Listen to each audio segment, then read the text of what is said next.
What's up, everybody? Max Whitman here. Welcome to Book It Better WWF 1994's rebook.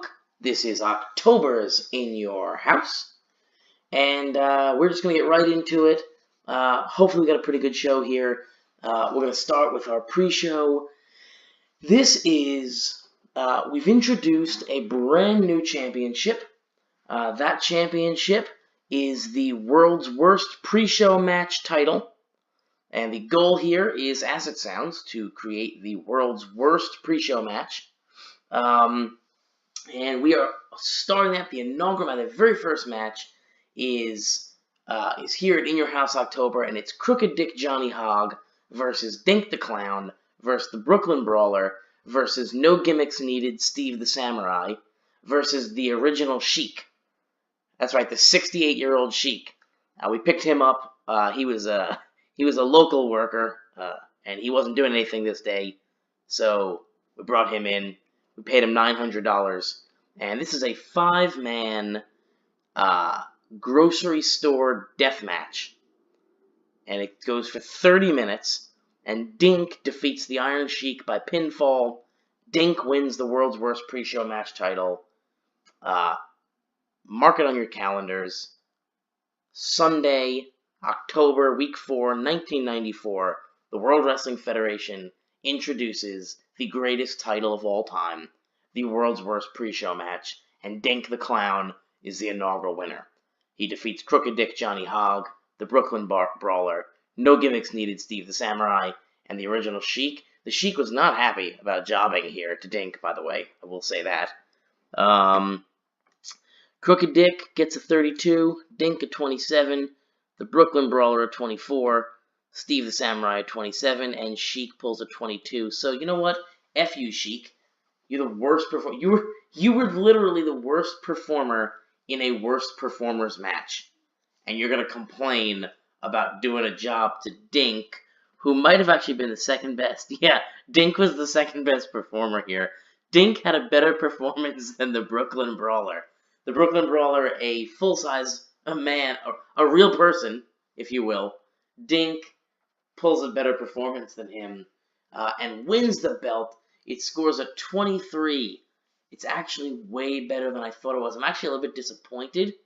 The goal here is to get a single-digit score every time, like our 6-rated score. I don't remember what match that was. I forget what match that was, but it pulled a 6. I can't remember what it was. I'll have to go back through the videos. But anyway, yeah, we get our opening match here. It's our pre-show. Doink did some good work at ringside. Dink was exhausted by the end of the match, and Crooked Dick Johnny Hogg was visibly tiring toward the end here. But that's our match. That's the first championship we get here, and congratulations to Dink. You've won the world's worst pre-show match title. Moving on to our next segment. So Crooked Dick Johnny Hogg is mad that we didn't put him in a match that suited his skills. So's Dink. Let's see. Okay. Oh, also, by the way,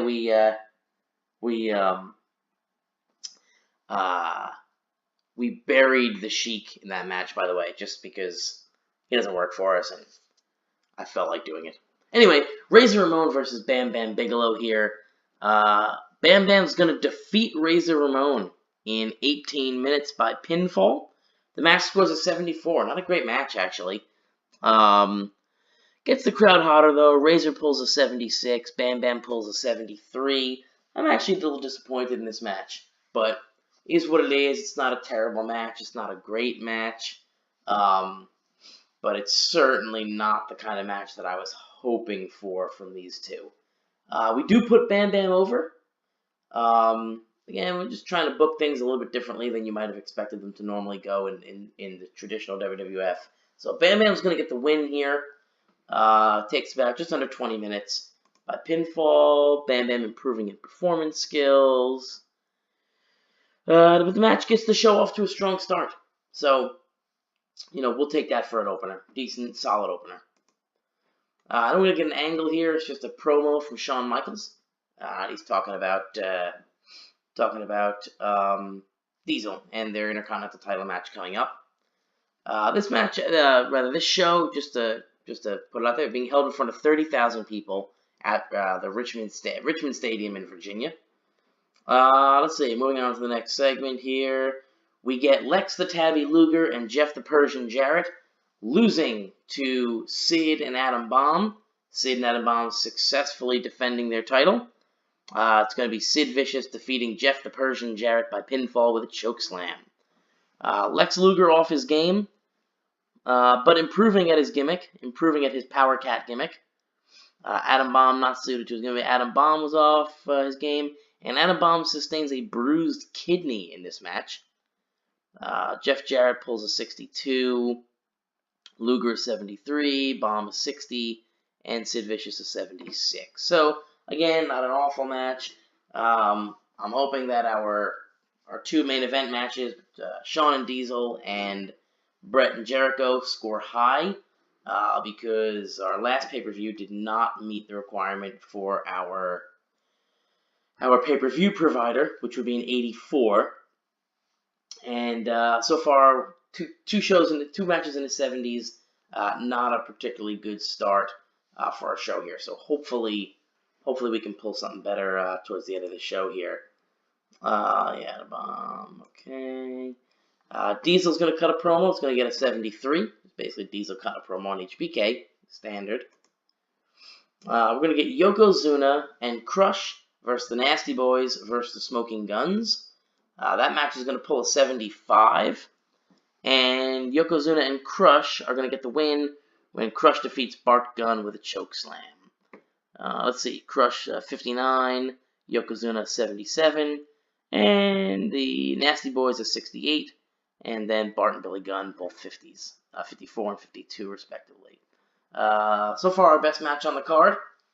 Yokozuna has proven himself, that he can be counted on for a good match. The Nasty Boys put on a decent show as well. Let's move on. We get an angle. It's Chris Jericho cutting a promo, saying tonight he's going to win the world title. It gets a 79. So Jericho now here by himself pulling 79 grades. So you can definitely see his popularity increasing, his microphone work increasing, his ability increasing. So now he's on his own pulling close to 80s, which is big, which is a nice thing to see from him. Move on, we get, wow, this match actually way better than I thought it was going to be. This is the Dog Pound, Rick Steiner and Junkyard Dog taking on the New Foundation. And the New Foundation is going to defeat the Dog Pound in 9.5 minutes. Owen Hart defeats Junkyard Dog by pinfall with the rocket launcher. Owen scores an 85, Neidhart a 72, Junkyard Dog a 67, and Rick Steiner a 64. Funny to see Rick Steiner scoring 64s because him working with Scott Steiner, and they were pulling 80s, main eventing in New Japan, and even the first two matches they had with the WWF here, both scored in the 80s. Now, without Scott, scoring in the low 60s.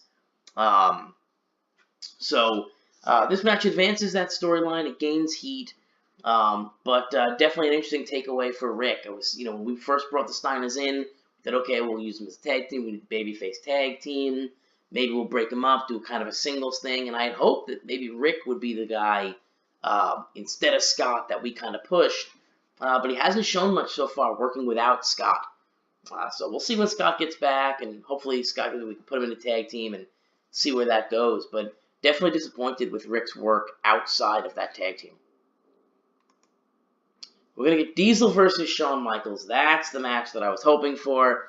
Scores an 87, gets a B+, and this match is going to end in a draw when Shawn and Diesel both get counted out in 19 minutes and 43 seconds. Basically what happens here, they have their whole 20-minute match. Match spills out to the outside. The two are brawling, bop, bop, bop, and they both get counted out. So, can't contain their emotions. They can't control themselves. They fight outside the ring, into the crowd. They're gone. The ref counts them both out, and the match ends in about 20 minutes. Diesel's going to pull an 83. Shawn's going to pull a 93. Storyline's going to advance and actually lose heat. But the match pulls an 87, a B+ grade. So I actually thought about main eventing this one. I thought about putting this as the main event and having Bret versus Jericho as the semi-main event. Opted not to because I'm sort of a traditionalist. I believe, I really want to have the world title main eventing shows if it's on the card. So I went with Diesel and HBK in the semi-main event. We'll see how that turns out. Looks like I would have been right to main event it. It scores an 87. But we haven't seen the Bret vs. Jericho match. So let's move forward. We're going to get the angle. This is Bret walking to the ring. Scores a 77. It's just basically a quick backstage shot. You've all seen it. Anybody who's ever watched a WWF pay-per-view has seen this angle. Moving to our main event here. And not a bad one. Not as good. I would have been right to main event Diesel and HBK. But this is a decent one, too. It scores an 84. Bret Hart didn't defeat Chris Jericho by submission in 29 minutes and 35 seconds. So I give him a half hour to put on a show. He taps out Jericho with the sharpshooter. It'll be Bret's 5th defense of the World Heavyweight title. Bret's going to get an 86 rating. Jericho a 76. So good performances from both of them. It's going to get an 84 rating. A B+ grade. Solid main event. I would have been correct. Main eventing Diesel and HBK, but the 84 is fine. Hopefully between the 84 rated main event and the 87 rated semi-main event, we're going to pull a higher rating than an 84, because we don't really want to piss off our pay-per-view promoters anymore. We're going to go to our next segment. It is a post-show match, and it's just Jeff Hardy versus Adam Copeland. Adam Copeland pulled up from developmental just for kind of a one-off dark match. It scores a 28. Jeff's in-ring performance of 46. Adam Copeland in-ring performance of 17. This is just a one-off for Adam. He's working down in developmental. Spoiler alert, Adam Copeland works for the WWF developmental. But I don't foresee him being used in any capacity. Certainly not before the end of this project that we're doing here. But if we ever come back to it, he is down in developmental for us. So don't expect to see Adam Copeland all that much. He's just up for a one-off. I wanted to kind of see how he did if I paired him up with Jeff Hardy. He does pretty much exactly what I thought he would do. His in-ring stuff right now is pretty good, but post-show matches never score well. And when you got a complete unknown like Edge essentially in there, you're not going to get anything. But not a bad performance here. Jeff actually does pretty well. Jeff pulls a 46. He's coming along really strong. He's still just 17 years old. I'd love to see how fast we can push Jeff Hardy to the moon. Yeah, let's move to our end of our show here. Let's see what we grab. 73. Why? We used Steve the Samurai far too much. The Brooklyn Brawler too much. Does the pre-show affect the show lost its popularity? I was under the impression the pre-show does not affect show ratings. It has never affected show ratings. If I'm wrong,